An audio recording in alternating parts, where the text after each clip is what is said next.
Ini judul yang akan kita bahas. Ini tidak banyak ya, sebentar saja.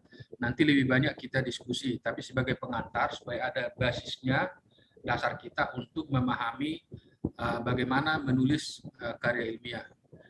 Ini karena ini juga saya sampaikan di tempat lain. Jadi ini nggak usah saya sebutkan ini ya introduction. Oke, outline ya sebagai apa yang akan kita bahas pada kesempatan ini. Nah, pertama, why? Mengapa harus menulis? Yang kedua, what's a scientific paper? Kemudian, how to write the scientific paper, ya, atau bagaimana menulis karya ilmiah. Nah, kemudian yang terakhir akan kita bahas adalah where, di mana, and how untuk mempublikasikan, how to publication our paper, ya.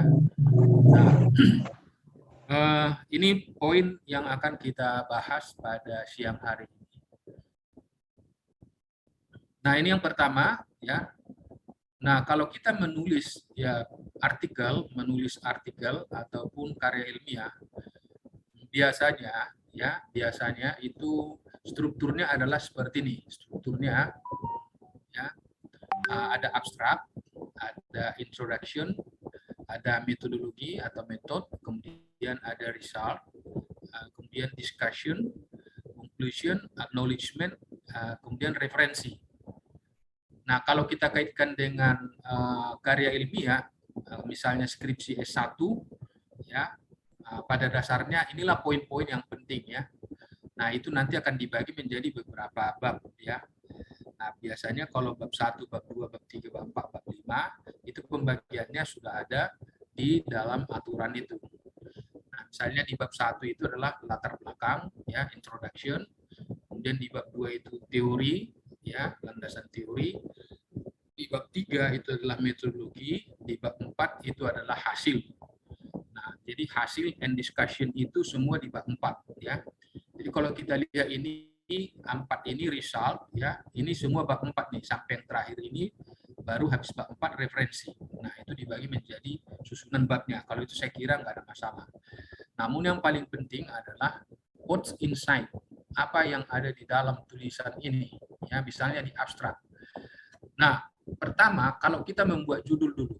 Ini saya sampaikan dalam bahasa Inggris karena beberapa waktu yang lalu saya diminta ya dari Aptikom untuk menyampaikan ini di satu institusi tertentu ya. Saya tidak sebut.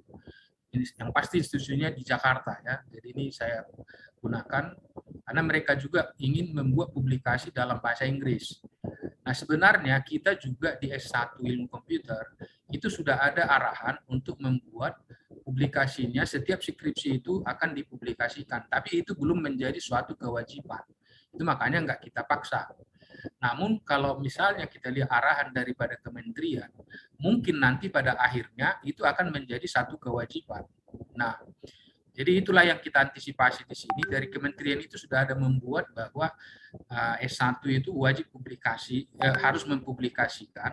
Nah, kalau S2, S3 itu sudah keharusan. Jadi mau tamat S2 harus ada publikasi, mau tamat S3 harus ada publikasi. Nah, kalau S1 memang disarankan untuk publikasi, tapi belum menjadi kewajiban. Nah, itu makanya ini bisa berlaku untuk S1, S2, S3. Kalau kita ingin menulis ya title, apa yang ada di dalam title-nya, dalam judul ya. Nah, what should be in the title? Apa yang akan ada di dalam judul? Nah, sangat singkat mengingatnya. Itu ada namanya PMR ya. PMR itu adalah problem, method, and result. Nah, jadi misalnya kalau kita buat suatu judul, ingat ada PMR, problem, method, and result. Nah, contoh ya, kalau kita lihat misalnya ini, the title should convey to the problem, method, and result of the research work, including the motivation and the significance of the study. Nah, contoh misalnya kalau judulnya seperti ini, web enable smart home using wireless node infrastructure.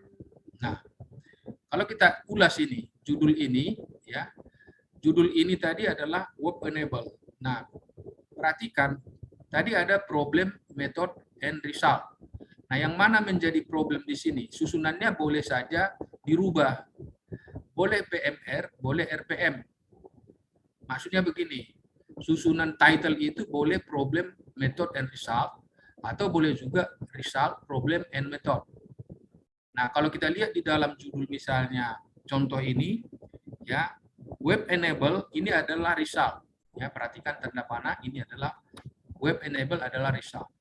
Nah, smart home, ya, smart home, ya, ini adalah menjadi problemnya, apa yang terjadi di smart home. Kemudian using ini wireless node infrastructure, ini adalah metode. Metodenya adalah metodenya membuat wireless untuk membuat menjadi smart home. Nah, jadi ini adalah RPM, kan? RPM, result problem method. Ini resultnya web enable, ini smart home adalah problemnya, dan metodenya adalah ini. Oke, jadi boleh dibuat problem method result atau result problem method. Susunannya boleh dibuat seperti itu, terserah. Oke, kalau ini misalnya mau kita ganti nanti menjadi PMR, berarti problemnya adalah smart home, ya. Nah, kemudian perhatikan waktu kita membuat suatu title-nya dulu, ya. Nah, ini evaluate the following title. Increase the accuracy of tracking user location Indo using extreme machine learning.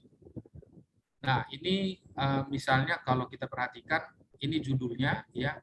Increase the accuracy, ini adalah result of tracking user location indoor, ini adalah problem. Using extreme machine learning, ini adalah metode. Berarti ini RPM, susunannya RPM. Oke, kemudian ini kita evaluasi lagi, misalnya judulnya seperti ini. Teacher perspective and practice in applying technology to enhance learning in the classroom. Nah, kalau kita perhatikan, teacher perspective and practice ini adalah problemnya. Nah, in applying technology adalah metodenya, mengaplikasikan teknologi. Kemudian to enhance learning in the classroom ini adalah result. Nah, jadi ini membuat PMR, problem, method, and result. Oke, contoh lain, misalnya gini, improve, modify, reputation, base trust, ya, base trust for WSN security. Ini adalah problem, method, and result. Nah, ini adalah beberapa contoh jurnal ataupun karya ilmiah yang kita lihat di dalam judul. Oke, clear ya, judulnya clear. Nah, tambahan satu lagi, biasanya judul itu jangan terlalu panjang. Judul itu normalnya 12 kata, ya, atau 12 atau 13 kata. Tidak ikut di situ kata sambung, ya, kata sambung. Jadi misalnya judulnya Smart Agriculture by using Internet of Things misalnya. Nah, di situ kalau kita hitung misalnya kata by itu nggak ikut karena itu penghubung. Ya, jadi misalnya kalau kita buat misalnya judulnya Smart Agriculture by using Internet of Things misalnya. Nah, itu by-nya nggak ikut. Ya. Atau misalnya gini, kalau kita balikkan, the Internet of Things to improve the quality of smart agriculture. Nah, to-nya itu nggak ikut, gitu ya. Oke, clear mengenai judul. Sekarang kita lihat mengenai abstrak. Kalau kalian misalnya menulis abstrak, yang pertama, apa isi dari abstrak itu, apa yang ada di dalam abstrak, itu dulu pertanyaan. Nah, abstrak ya, itu biasanya kurang lebih 150 sampai 200 kata. Jangan terlalu panjang. Ya, abstrak itu sekitar 150 sampai 200. Jangan terlalu panjang, ya. Nah, jadi itu adalah isi daripada atau ringkasan daripada apa skripsi Anda gitu. Atau kalau misalnya penelitian Anda, ya. Jadi an abstract is a short summary of a longer work, ya, such as a dissertation or research paper. Jadi ringkasan daripada apa isi skripsi kalau ini untuk S1 skripsi. Nah, the abstract concisely report the aim and outcome of your research so that reader know exactly what the paper is about. Jadi dalam abstrak bisa nanti dituliskan sehingga pembaca tahu apa isi daripada paper atau apa isi daripada skripsi, ya. Nah, bagaimana menulis abstrak, ya? Ada there are 4 things you need to include. Ada 4 bagian atau ada 4 yang harus ada di dalam abstrak, ya. Ada 4 minimum apa, ya. Yang pertama, your research problem and objective. Yang pertama di situ problemnya atau masalah dan tujuan. Lalu yang kedua adalah metodologinya. Nah, yang ketiga itu adalah your key result or argument. Nah, kemudian yang terakhir adalah conclusion-nya. 4 poin ini harus ada di dalam abstrak, ya. Jadi masalahnya, kemudian ya masalah dan tujuan, kemudian metodologinya apa, kemudian hasilnya apa, dan kesimpulan atau hasil daripada kesimpulan daripada yang Anda tulis. Nah, di dalam metodologi ini nanti tuliskan kenapa Anda menulis metodenya, misalnya itu gitu, bisa ditambahkan. Tapi poinnya, 4 poin ini harus ada di dalam abstrak. Oke, jadi nanti kalau skripsinya itu kalian menuliskan skripsi, abstraknya harus ada ini. Nah, how to write an abstract? Bagaimana menulis abstrak? Biasanya, nah ini ya, itu 150 sampai 300 kata. Jadi ini jangan lebih, ya. Nah, normalnya itu 150 sampai 200. Nah, ya 300. Jangan lebih dari 300, ya. But there is often a strike word limit. So make sure that check the requirement of the University of Journal. Nah, jadi biasanya itu 150 sampai 300, ya, atau normalnya sekitar 200. Tapi kalau misalnya nanti di dalam jurnal itu ada aturan khusus, nah ikuti aturan khususnya. Nah, misalnya kalau kita menulis paper atau menulis skripsi, atau misalnya kalian mau bentangkan atau apa namanya submit, ya, paper kalian itu ke dalam penulisan internasional, dia nanti aturan-aturan daripada jurnal ataupun daripada penulis-penulis yang membuat di dalam jurnal itu. Nah, ada beberapa, there is keyword should reference the most important element of the research to help potential readers find your paper during the literature search. Nah, ini adalah beberapa kata keyword, ya, kata apa namanya, kata kunci yang akan disampaikan di dalam di bawah abstrak itu. Nah, ini keyword itu adalah kata-kata yang penting. Artinya kata keyword itu adalah yang mungkin bisa mewakili the most important word daripada skripsimu, ya, dari skripsi kalian. Gitu. Nah, dalam penulisan ini biasanya ya itu kata-kata itu abstrak, apa namanya, keyword itu harus diupayakan kata tunggal, ya, kata tunggal. Jadi misalnya microcontroller itu, ya, itu kata tunggal, sensor, gitu kan. Namun kadang-kadang itu boleh juga lebih dari satu, misalnya Internet of Things. Nah, Internet of Things itu kan sudah menjadi 2 kata. Nah, satu kata kunci biasanya itu tidak dibolehkan lebih dari 3, ya. Tidak dibolehkan lebih dari 3, ya. Misalnya machine learning itu masih boleh. Jadi kata kunci tidak boleh lebih dari satu kata kunci, tidak boleh dari 3 suku kata. Nah, semua kata kunci atau keyword itu biasanya diurutkan dari abjad, ya, dari abjad. Jadi nanti kalau ada 5 kata kuncinya atau keywordnya, urutkanlah. Biasanya gitu. Tapi ada jurnal-jurnal atau penulisan paper tidak mengharuskan seperti itu, ya. Jadi itu tidak menjadi satu aturan yang baku, ya. Nah, di dalam penulisan itu nanti ada beberapa style, ya. Ada ARPA style, ada MLA style, ada Turabian style, ada Chicago style, and so on. Banyak sekali, ya. Nah, contoh abstrak yang seperti ini, ya. Nah, kalau kita lihat di sini yang diwarna-warnai ini ada warna kuning, ya. Nah, isinya ini mungkin tidak begitu penting lah. Yang penting begini, apa isi apa poin daripada isi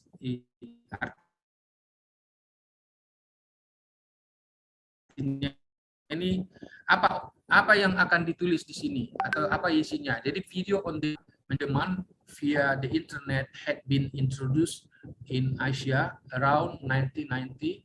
In Indonesia it began in 2001.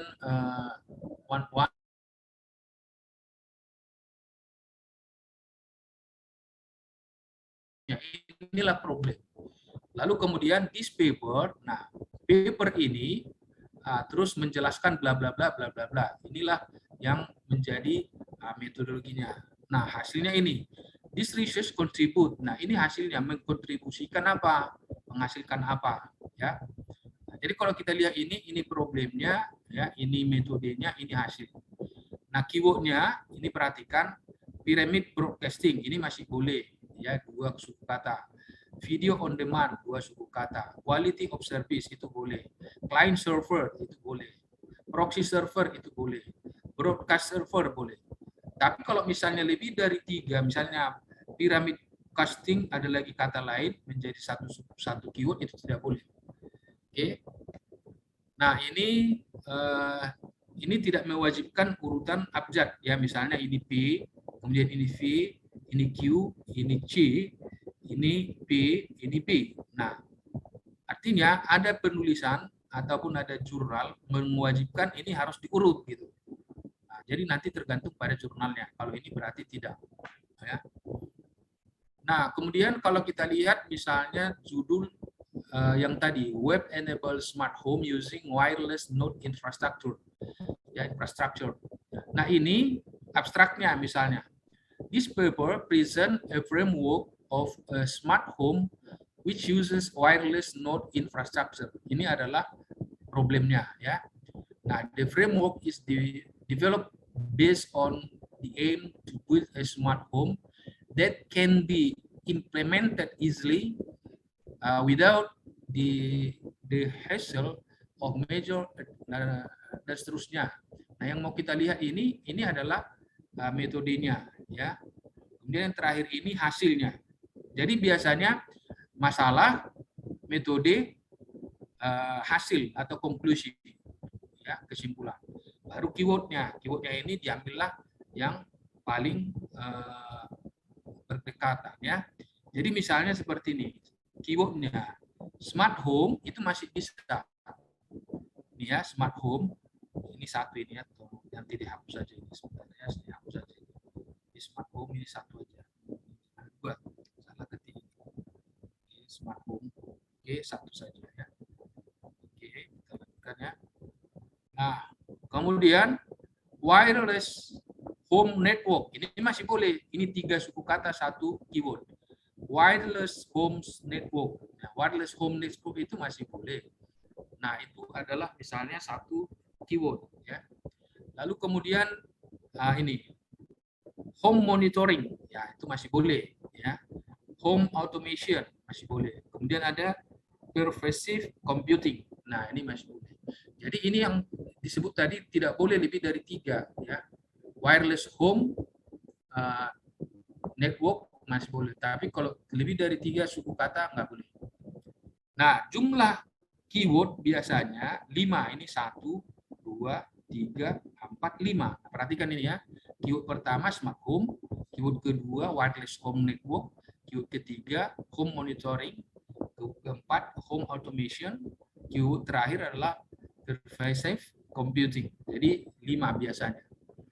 Nah, dalam penulisan abstrak, ya, nah antara abstrak dan introduction. Setelah kita menulis abstrak, biasanya kan kita menulis lagi di bab 1 introduction. Nah, kalau kita menulis introduction dengan abstrak, kaitannya begini. Kalau kita lihat misalnya itemnya field establishment, ini dalam abstrak misalnya ada sampai 2 kalimat, 1 sampai 2 sentence, 2 kalimat. Di introduction ini minimum juga ada 2 paragraf. Paham ya? 2 paragraf di introduction-nya. Kemudian problem item. Nah, misalnya problemnya, ya, ada di abstrak dituliskan problemnya 1 sampai 2 sentence atau kalimat. Nah, di introduction-nya juga nanti paling sedikit 1 sampai 2 paragraf. Jadi harus diterangkan kalimat yang tentang problem. Kemudian kalau kita lihat item solutionnya misalnya di abstrak itu ada 1 sampai 2 sentence kalimat. Nah, di introduction-nya juga itu disebutkan. Lalu di item evaluation misalnya, nah 1 sampai 2 di introduction-nya juga. Lalu kalau misalnya kalian nanti menulis ya, ada contribution and recommendation. Nah, itu 1 sampai 2. Nah, itu juga 1 sampai 2. Biasanya kalau kita menulis paper karya ilmiah, ini harus kita tuliskan apa kontribusinya ya, kontribusi. Oke, kemudian what's a citation and citation style? Di dalam penulisan citasi, nah, supaya terhindar daripada plagiat, harus ditulis nanti citasi daripada paper tersebut. Artinya gini, kalau kita misalnya mengambil karya ilmiah ataupun tulisan daripada si A, maka nanti harus kita buat citasinya si A. Nah, di dalam daftar pustaka harus kita tuliskan. Ya, kalau tidak dituliskan itu nanti menjadi dianggap plagiat. Ya. Nah, yang perlu di sini kalau nanti kita misalnya ambil, boleh juga DOI-nya ditulis ya, data object identifier dari paper ya, dari paper ataupun jurnal. Nah, beberapa style nanti ada apa style, American Psychology Association ya. Kemudian ada MLA style, Modern Language Association style, ada Chicago style atau Turabian style. Nah, ini penulisan citasi atau daftar pustaka yang ada di dalam referensi. Nah, yang mana mau kita buat nanti penulisan referensinya? Nah, itu tergantung pada apa ya? Misalnya kalau satu paper atau satu jurnal, misalnya di situ ada yang menuliskan Alpha style atau Amela style, itu terserah, nggak ada masalah. Tapi yang penting nanti penulisan referensinya ya, jangan dicampur ya, jangan nomor 1 referensinya pakai Turabian style, nomor 2 pakai MLA style, nomor 3 yang lain gitu, nggak boleh. Kalau kalian misalnya menuliskan referensi menggunakan Turabian style, semua harus Turabian style. Nah, ini contoh ya, kalau kita lihat misalnya dari apa style, APA itu adalah American Psychologist Association style. Misalnya buku. Kalau buku, misalnya waktu kita ada baca buku, lalu kita baca buku itu, nah nanti di dalam penulisan di dalam bab 2-nya, misalnya kita tulis seperti misalnya Sapolsky, 2017. Nah, ini adalah berada di dalam buku. Nanti di dalam bibliografinya atau di dalam referensi, maka ini ditulis seperti ini dengan apa style. Namanya Sapolsky, ini adalah penulis, kemudian tahun, kemudian judul, ya, kemudian ini adalah penerbit. Nah, jadi ini stylenya adalah nama, judul, penerbit. Nah, itu stylenya untuk apa style ini. Nah, misalkan lagi, di dalam materinya, kalian misalnya mengutip ya, chapter in edit book misalnya, in the chapter is from an author book, use the book citation. Jadi misalnya dia mengutip dari buku lain. Nah, jadi nanti tulislah pengutip yang Anda baca itu misalnya di LAT 2020. Nah, jadi nanti di dalam referensi ditulis seperti ini, di LAT JB, ini tahunnya, kemudian current in the study of persuasion in. Ya, jadi misalnya si Dylan ini menulis di dalam buku si Oliver, ya. Nah, baru ini judulnya. Nah, waktu kalian baca harus ditulis Dylan in bla bla bla, baru nanti judulnya, lalu nanti ini halaman berapa? Ini adalah misalnya jurnal ya, jurnal ataupun paper-paper yang ada di jurnal ini dibuat edisinya. Ini 4T ini berarti volume, edisi, dan ini halaman page. Dan ini sudah style yang default ya, volume, edisi, page-nya, halamannya ini. Penerbitnya Routledge. Nah, ini adalah penulisan untuk paper ataupun jurnal, paper yang kalian ambil dari jurnal ya. Judul jurnalnya seperti itu misalnya. Kemudian artikel yang dari jurnal juga ini misalnya ya, di dalam citasinya digunakan Weinstein 2009, lalu ini ditulis Weinstein J 2009, ini tahun, judul, kemudian penerbit, ini edisi volume halaman.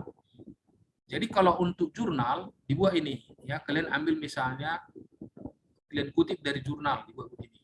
Ini bukan dari buku. Kemudian ini artikel dari elektronik jurnal juga ini, ya. Ini ditulis seperti ini di dalam buku ditulis begini, Grady et al. Ya 2019. Ini di dalam referensi. Nah, kalau misalnya dari website ini dibuat seperti ini dan di dalam referensi begini. Nah, untuk saat ini perhatikan, untuk saat ini jangan digunakan Wikipedia karena itu belum resmi, itu masih ada kontradiksi, ya. Nah, kalaupun ada misalnya kalian lihat di buku tertentu atau di skripsi ditulisnya Wikipedia, itu adalah satu kesalahan yang tidak terdeteksi. Jangan ikut kesalahan itu. Artinya Wikipedia jangan dibuat menjadi referensi, ya. Oke, kita lanjutkan. Misalnya kalau MLA style. MLA style misalnya kalian mengutip dari buku, ya, book in print misalnya. Nah, jadi cara penulisannya ditulis begini, Kat Claudia. Nah, ini penulis, dan ini adalah judulnya The Authority Paradigm Theory. Nah, ini penerbit. Nah, tahunnya di sini. Nah, kalau perhatikan tadi APA itu tahunnya di sini duluan, tahunnya duluan. Jadi penulis, tahun, judul, penerbit. Nah, kalau untuk MLA style beda. MLA style ini adalah nama penerbit, nama, judul, penerbit, tahun. Nah, gitu semua ya. Nah, kalau ini e-booknya. Nah, kalau blog, boleh nggak diambil blog? Nggak bisa, blog ya. Jangan gunakan blog untuk daftar referensi. Nah, ini kalau misalnya MLA style. Jadi yang saya bilang tadi, misalnya kalian ambillah dari satu buku daftar pustakanya. Ini kalian buat satu APA style atau apa style. Ini apa style. Lalu yang kedua, kalian baca ini, buku ini, kalian buat seperti ini menulisnya. Itu nggak boleh campur-campur. Jadi kalian harus rubah ini. Kalau mau apa style, silakan apa style. Kalau MLA style, semua MLA style. Jadi harus dirubah. Kalau ini menjadi apa style, berarti tahunnya ini menjadi setelah nama, tahun, judul, penerbit. Nah, itu ya, jangan campur-campur. Oke, paham ya? Ini MLA style. Kemudian kalau Turabian style atau Chicago style. Jadi nanti waktu membuat satu daftar referensi, ini akan menjadi penilaian ya. Kalau misalnya nanti kalian menulis di jurnal internasional, kalau ini nanti campur-campur, itu akan di-reject nanti. Paper kalian itu tidak akan diterima.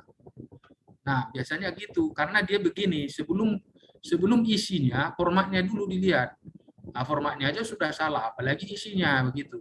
Nanti kalau misalnya reviewernya menilai, nah itu langsung di-reject itu.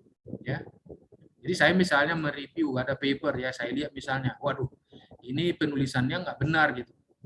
Nah, jadi saya nggak periksa lagi apa isinya gitu, ya. Jadi saya sebagai reviewer dari paper-paper ataupun publikasi-publikasi internasional itu saya tidak periksa lagi, dan itu memang biasanya begitu. Karena yang mau kita periksa kan banyak ya. Kalau misalnya kita periksa sampai 50 paper, kita baca semua ya nggak mungkin kan begitu. Jadi biasanya kita ambil sampelnya aja seperti ini. Nah, kita lihat bibliografinya udah salah, ya udah langsung kita reject gitu. Nah, ini adalah Chicago ataupun Turabian style. Nah, jadi kalau buku, perhatikan, ini nanti di dalam citasinya ya, ditulis sini Poland 2006, ini halamannya. Ini kalau Chicago atau Turabian style, ini ditulis halaman. Kemudian bibliografinya ini namanya Poland ya. Poland Michael tahun 2006, kemudian judulnya, lalu penerbitnya. Nah, ini kalau nanti kalian menggunakan stylenya ini. Jadi nanti skripsi kalian pun harus seperti ini. Ya. Oke, sudah. Kemudian kalau misalnya untuk bagian Introducing Alibaba Cloud Elastic, sebenarnya kalau kita sudah menulis Compute skripsi, Service, nanti itu a kernel product at the IS layer, which offers excellent performance, stability, reliability, elasticity, and cost efficiency. ECS meets different requirements, from the website hosting to super large neck of extreme peak traffic. This control guarantees the to the cloud. Misalnya kalau kita untuk jurnal ya, untuk jurnal, publikasi di jurnal, bagaimana caranya? Kalau kemudian ada conference paper atau proceeding. Kemudian ada chapter book atau book chapter, ada buku ya, chapter atau kumpulan dari beberapa penelitian disebut dengan book chapter. Nah, mungkin ini tidak sampai kalian di sini, tapi nanti satu waktu kalau misalnya kalian sudah publikasi, ya nanti ada publikasinya itu, misalnya kalian selesai conference itu ada publikasi nanti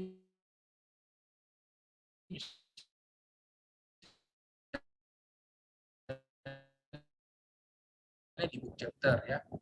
Nah, ini oke, kalau misalnya publikasi di jurnal adalah sebagai, kalau publikasi itu sudah setara dengan yang misalnya secara, kalau untuk internasional itu biasanya ada di indeks Scopus ya.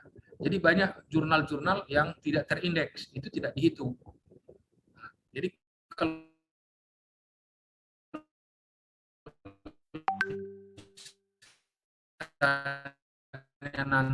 nanti kalian sudah masuk ke ranah atau ke S2 lah katakan, kalau nggak terindeks Scopus nggak boleh. Oke.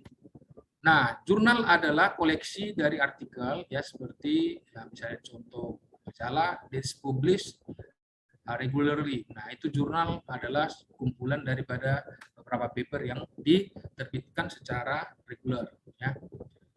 Nah, bagaimana misalnya yang kedua, kalau kita menyampaikan So I wanted to start out with an introduction to the Go language itself. And I know that this is much storied territory, but I have to start somewhere, and this is going to serve as a stepping off point for us to go through a survey of the entire Go language, as well as hitting some of the key libraries along the way. So the first thing that we need to know is that Go was created by a small team within Google, and that team was made up of Robert Griesemer, Rob Pike, and Ken Thompson. Now these guys have been around the software industry for a little while. Itu kan harus diringkas. Nah, ada tahu bahwa di Jakarta saat ini sudah ada beberapa perguruan tinggi untuk yang S1 untuk tamat wajib harus publikasi.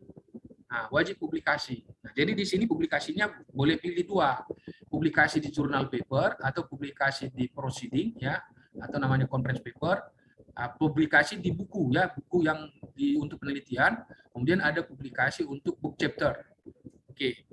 Nah, ada perguruan tinggi di Jakarta itu ya, saya kenal betul karena kawan saya juga di sana, mereka itu sudah mewajibkan. Nah, jadi kita pun mungkin kemungkinannya arahnya juga nanti ke situ. Oke ya. Jadi boleh publikasi di sini conference book chapter.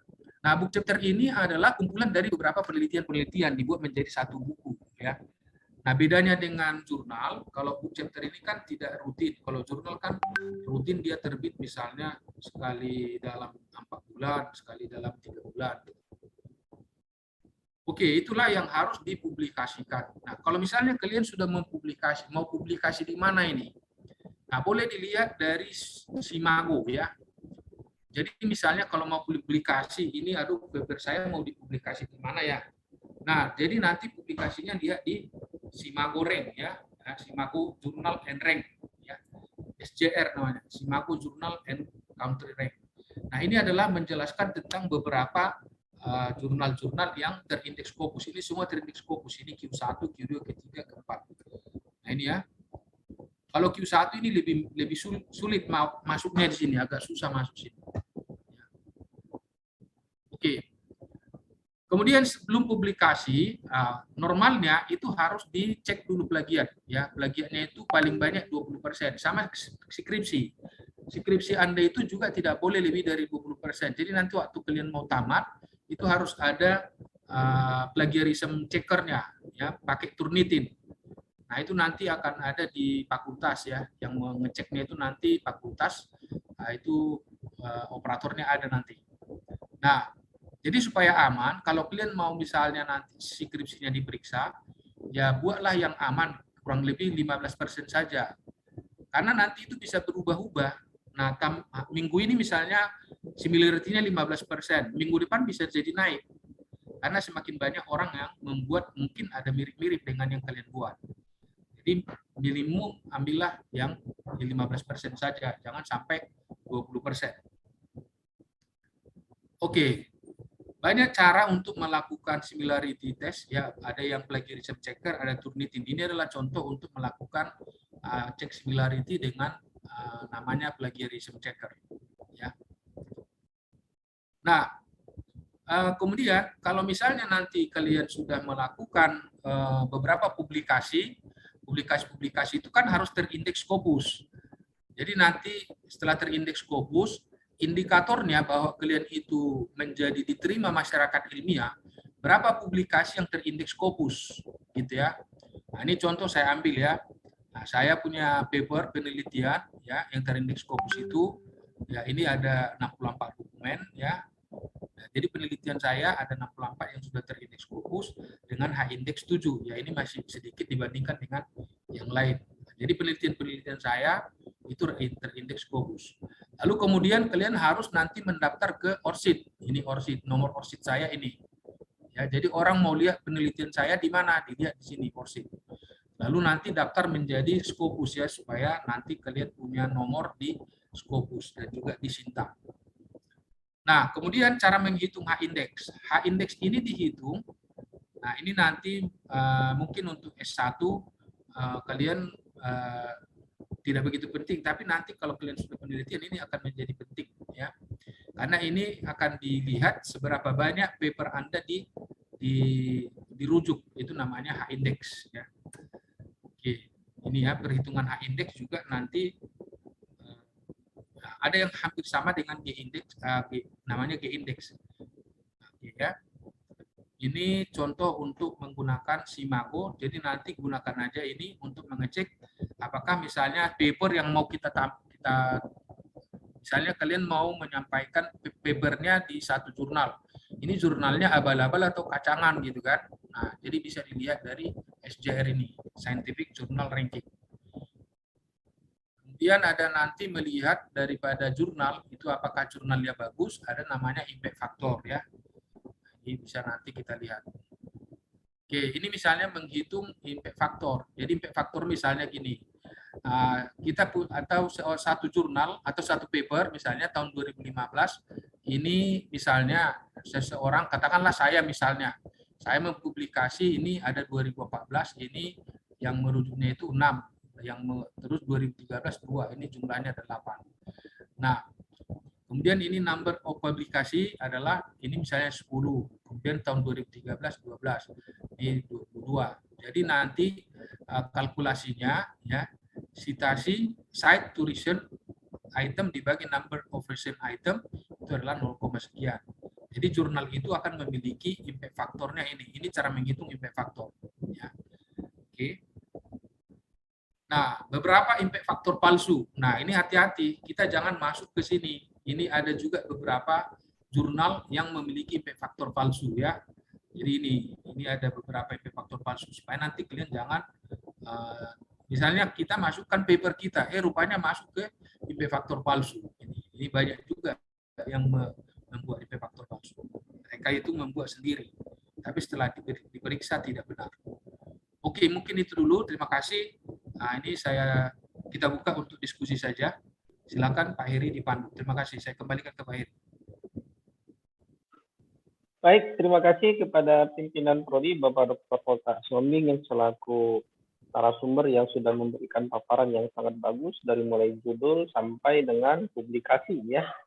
Terima kasih Pak. Oke, selanjutnya di sini kita memiliki 100 partisipan.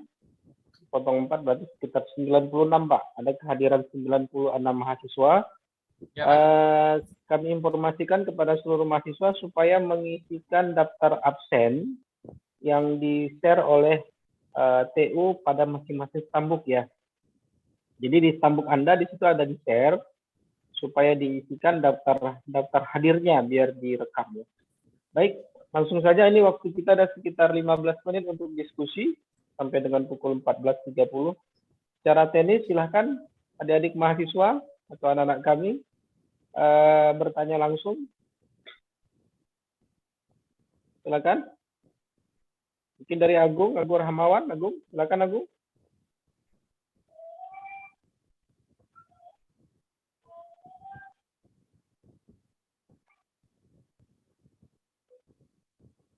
Ada? Oke, baik. Mungkin sedang memikirkan pertanyaan ini, Pak. Tadi Pak, sebelum kita mulai ada diskusi sederhana tadi kita lakukan dengan beberapa mahasiswa. Ternyata ada masih anak-anak yang stambuk 2015 nih Pak, sekarang posisinya sedang melaksanakan seminar hasil. Ini kira-kira arahannya bagaimana nih Pak untuk Stambuk 2015? Kalau kita lihat ini sudah 2021 sudah berjalan 7 tahun ini Pak. Oke, terima kasih Pak Heri. Ya untuk 2015 ya, terutama yang sedang menjalani apa ini segera karena tidak dibolehkan lagi lewat ya 7 tahun. Ya. Jadi nanti bagi yang terpaksa misalnya itu nanti ada semacam permohonan karena pandemi COVID. Nah, biasanya itu harus ditandatangani di isi permohonannya. Kalau terpaksa harus lewat. Nah, kalau yang 2014 itu limitnya bulan 12 ini. Kalau ada yang 2014 di sini harus dicepatkan ya, tidak boleh lebih. Baik Pak, terima kasih Pak. Ini sudah ada raise hand untuk Muhammad Raja. Silakan Muhammad Raja, ada yang ingin ditanyakan langsung? Assalamualaikum warahmatullahi wabarakatuh. Pak, mohon izin Pak untuk mic-nya saya dari handphone karena hujan, jadi nggak kedengaran. Baik, saya ingin bertanya Pak, jadi kan di sini ada mahasiswa Stambuk 2018 yang baru mengambil tugas akhir. Nah, jadi karena ini baru pertama kali kan kami bingung nih Pak, apa sih langkah-langkah pertama yang harus dilakukan dalam melakukan skrip tugas akhir tersebut Pak. Baik, mungkin terima kasih. Itu Pak. Ya, terima kasih Muhammad Raja. Kita rekam dulu ya Pak Polta untuk 3 orang pertanyaan dulu Pak. Boleh. Silakan, selain Muhammad Raja ada yang raise hand. Baik, ini pertanyaan yang sangat bagus juga dari Muhammad Raja ya. Dan memang kalau melihat dari jenjang pendidikannya memang 2018. Baik, ini sudah ada yang bertanya lagi. Afita Puspa, silakan Afita Puspa. Pak, perkenalkan nama saya Afita Puspasari dari Stambuk 18. Saya ingin bertanya Pak mengenai seminar proposal. Apakah di seminar proposal itu nanti ada pendahuluan gitu, misalnya anak 2018 kan ini baru ngambil TA untuk pertama kali. Apakah misalnya ada jadwal, apakah Stambuk sebelumnya, Stambuk 2016 atau 2017 itu lebih didahulukan dulu daripada Stambuk 2018 atau sama aja kayak siapa yang masukkan proposal duluan, dia bisa maju ke seminar proposal. Baik, terima kasih Pak. Baik, Afita ya. Jadi bagaimana untuk mengikuti seminar proposal ya Afita ya? Iya Pak. Baik, terima kasih. Satu orang lagi? Silakan di raise hand. Oke, baik. Kalau tidak ada, mungkin kita pakai dulu yang 2 pertanyaan ini. Mungkin kita langsung saja Pak kepada Pak Polta. Silakan Pak. Baik, terima kasih. Pertama tadi Afita ya. Raja Pak Raja. Raja ya. Oke, jadi kira-kira pertanyaannya tadi adalah mengenai apa yang mau dilakukan untuk proses skripsi. Jadi urutannya ya. Nah, urutannya. Nah, sebenarnya urutannya ini sudah ada ditempel di dinding daripada Ilkom. Cuma karena ini pandemi mungkin urutan itu nggak bisa diinginkan.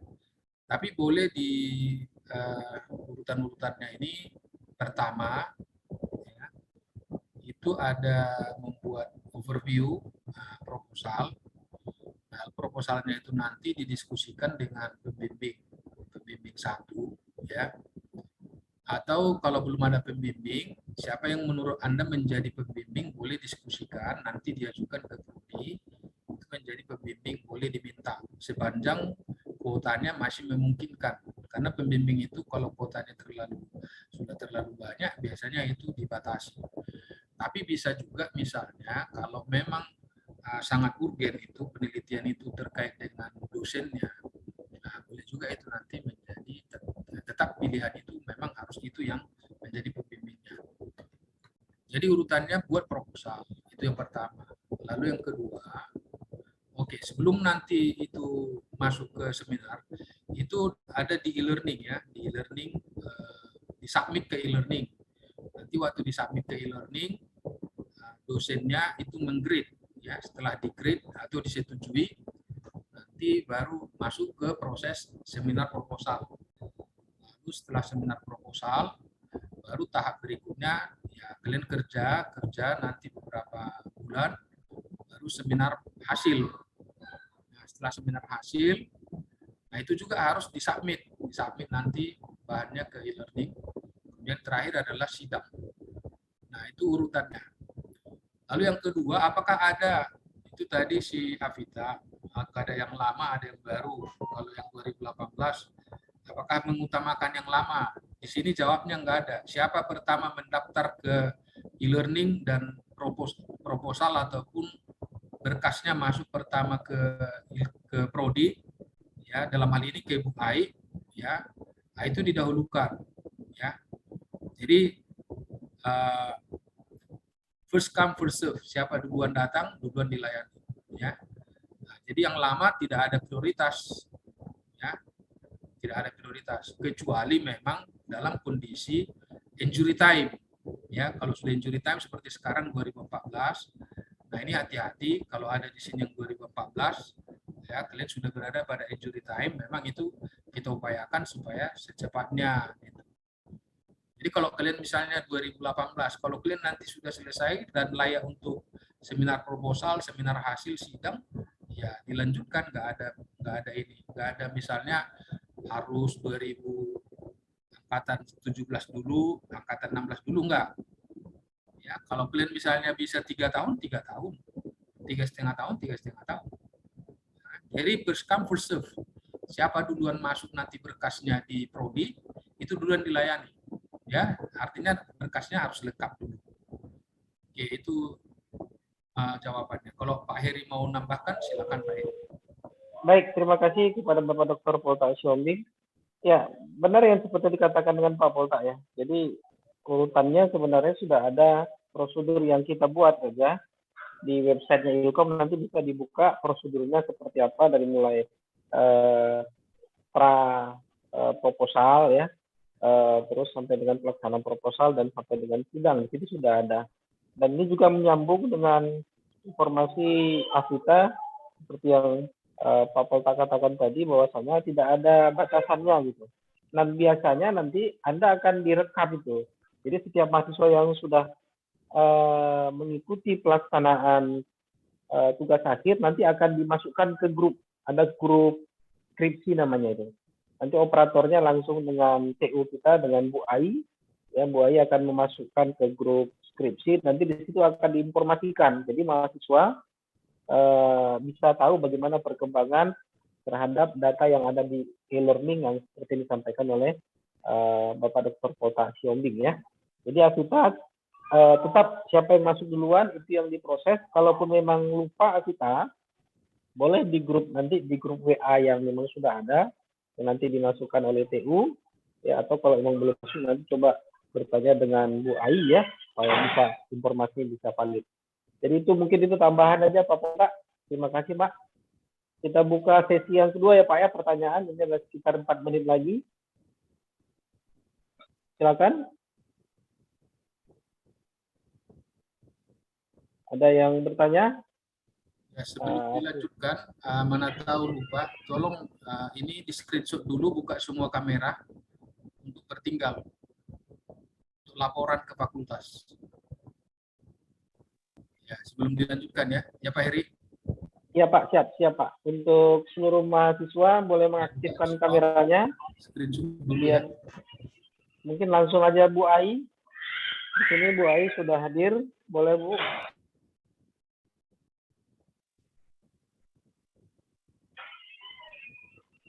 Ya, terima kasih Jo, Muhammad Raja. Ya. Allahu Akbar.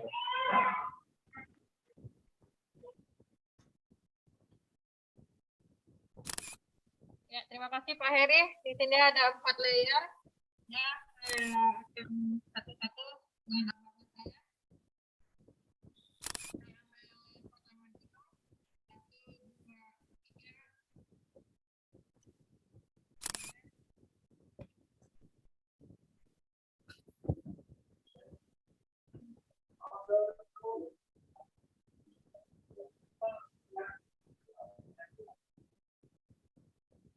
Dan saya kedua, ya, 1, 2, 3.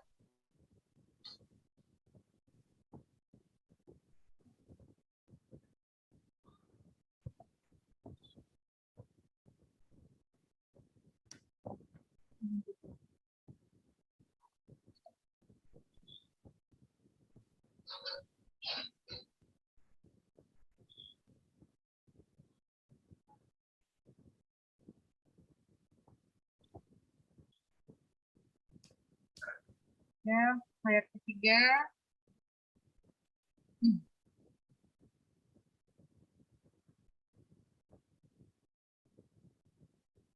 Nah, layer terakhir.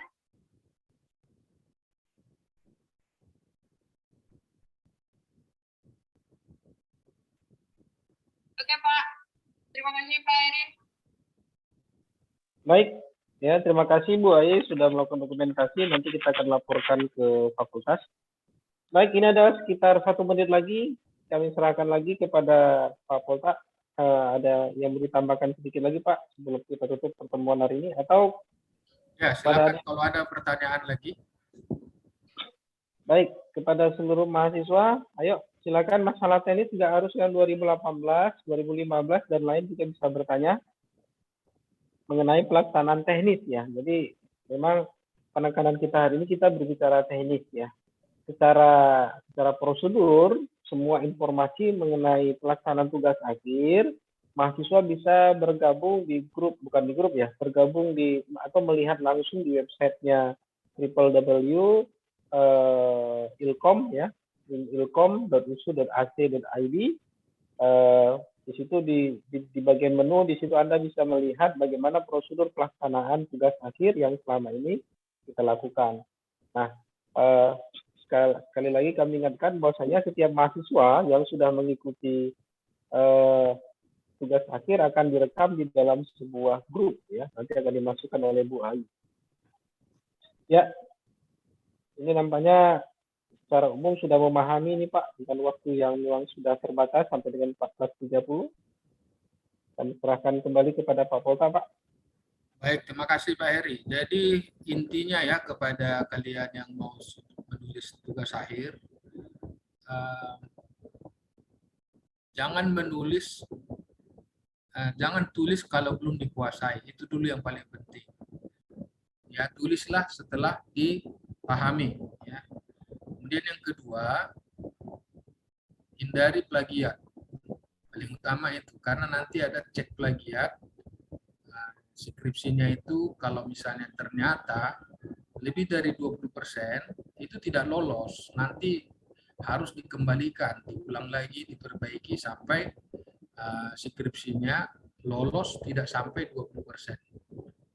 Nah, jadi caranya nanti, biasanya menurut pengalaman yang kami lihat, kemiripannya itu banyak di bab 2 ya, karena sering mahasiswa itu copy paste teorinya. Nah, boleh diambil teorinya dari skripsi atau dari buku lain, tapi begitu kalian baca, buat kalimat sendiri, jangan copy paste. Karena kalau copy paste, nanti similarity-nya itu, kemiripannya sangat-sangat tinggi. Nah, jadi ada patokan yang kita buat, 20% ya, itu lebih dari situ nggak diterima, paling banyak 20. Tapi hati-hati, bisa saja misalnya sekarang kalian cek 20%, besok atau minggu depan itu bisa naik, biasanya gitu. Karena semakin banyak orang yang buat skripsi, makin banyak orang yang memposting, akhirnya nanti nilai kemiripan itu terdeteksi secara otomatis. Jadi usahakanlah sekitar 15%. Nah, kenapa kita buat 20? Karena itu juga ada aturan daripada secara internasional. Kalau kita conference, international conference, biasanya tidak diterima itu paper kita kalau kita similarity-nya nilainya 20. Jadi harus di bawah 20. Gitu ya. Itu yang aturan yang dibuat berlaku secara internasional. Ini ada yang dari Rumcet untuk Stambuk 2018, link WA skripsi e-learning sudah di-share ke Komting 2015. CC, Pak Aja, Pak Ujan, dan Arya, silakan join di grup tersebut. Oh ya, ini boleh dibaca ya. Bahwa link untuk skripsi, siapa yang lagi skripsi itu ada nanti untuk grup yang skripsi. Boleh ditanya kawan-kawannya, terutama dengan Bu Ai, kalau ada pertanyaan atau permasalahan boleh ditanyakan. Nah, itu yang paling penting, jangan ada plagiat. Ya. Oke, silakan kalau ada lagi mahasiswanya bertanya, silakan. Ini saya lihat ada sekitar 100 orang ini partisipannya. 100 orang partisipan. Pak, izin bertanya, Pak. Ya, silakan. Saya Evi Kristina dari Stambuk 17 Ilmu Komputer. Kan Pak, ada beritanya kalau mahasiswa USU Oktober ini akan melakukan tatap muka untuk kuliah kan Pak. Nah, untuk seminar proposal, seminar hasil atau sidang, apakah itu akan dilakukan secara offline Pak atau tetap secara online Pak? Itu saja Pak. Terima kasih Pak. Ya, jadi kasih ya pertanyaan dari Evi Kristina. Memang ada wacana bahwa beberapa kuliah tertentu dan juga kegiatan-kegiatan tertentu akan dicoba offline Oktober, tapi itu masih wacana dan indikatornya nanti kalau COVID-nya turun dan orang yang divaksin, mahasiswa sudah tervaksin dengan jumlah tertentu yang sudah tervaksin, itu angkatan yang 2000 berapa itu ya, sudah tervaksin semua, itu baru dilaksanakan. Dan itu nanti masih di dalam percobaan, evaluasi. Nah, apakah nanti seminar dan sidang dilaksanakan offline, itu masih nanti melihat perkembangan. Karena kita tidak main-main dengan COVID ini. Ya. Tidak main-main, karena memang nyata ya, nyata serangannya ada. Ya. Beberapa dosen dari Ilkom banyak yang terpapar, termasuk juga pegawai. Ya, alhamdulillah sudah banyak yang sembuh. Ya, gitu ya. Jadi pertanyaannya si apa tadi, Evi,